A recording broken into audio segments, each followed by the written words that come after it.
Okay, I'm going to make another video response to Josh Feuerstein. I've already claimed his $100,000 prize for providing evidence that God doesn't exist. Admittedly, he hasn't actually paid up on that one yet, so I'm still waiting on that one. But I want to go back to that video because he makes an argument in that video that I've heard before, that I've responded to actually in a video before, and I want to make the argument that I made there again. But that was mixed up in that video with 101 other arguments, so I want to single that argument out for the benefit of this video.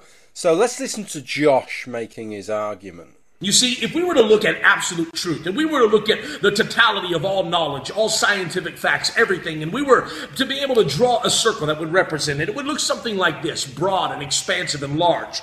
And yet it is that if you were to draw a circle of everything that you know, every experience, every scientific fact that you've ever learned, whether in school or study, it would probably look something more like this.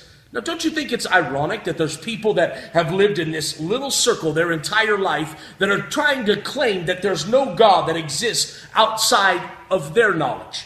Therefore, because they've never experienced him, he doesn't exist. Okay, so Josh's argument in a nutshell is in all this universe that is unexplored. There is so little, the stuff that we know is so small compared to what we don't know. There is so much unknown, unexplored. Couldn't there be space for God in any of these bits that are not explored?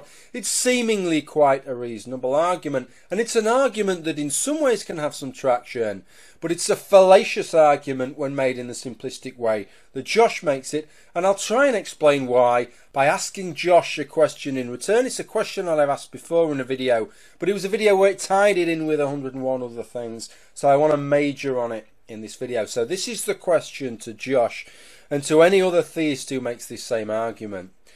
Do you believe that there are a herd of elephants living on the Abyssal Plain? Okay, so I'm going to draw you a diagram here. Okay, so now I can't afford a nice piece of cardboard like Josh has. Okay, mainly because he hasn't paid up on that fucking 100 grand yet. So what I've got a bit of packing material, and it's white, okay, so it will do the job. So here is my packing material, okay. Let's see if I can hold that in some way. Okay, so here is my packing material, and here is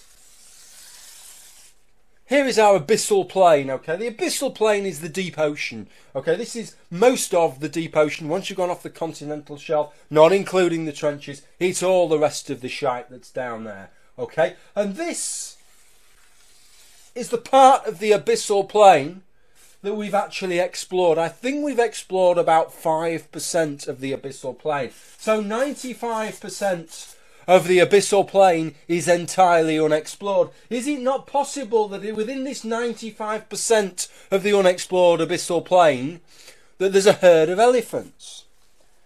Well, the answer is, and I'm sure Josh knows what the answer is, that there aren't a herd of elephants at the bottom of the Abyssal Plain, and it doesn't matter whether the Abyssal Plain that's unexplored is 95%. Even if we'd only explored 1% of the Abyssal Plain, it wouldn't make the damnedest fucking bit of difference, because the reason we know that there are no herds of elephants at the bottom of the Abyssal Plain isn't because we've explored all the Abyssal Plain. It's because we know something about the nature of the Abyssal Plain, which that it's under several kilometres of water, and we know something about the nature of elephants, which is that elephants cannot live, they've got a trunk. They could probably live under a couple of feet of water, but they couldn't live under the crushing pressure, lack of oxygen and poor food supply that you would get under 2 or 3 kilometres of water.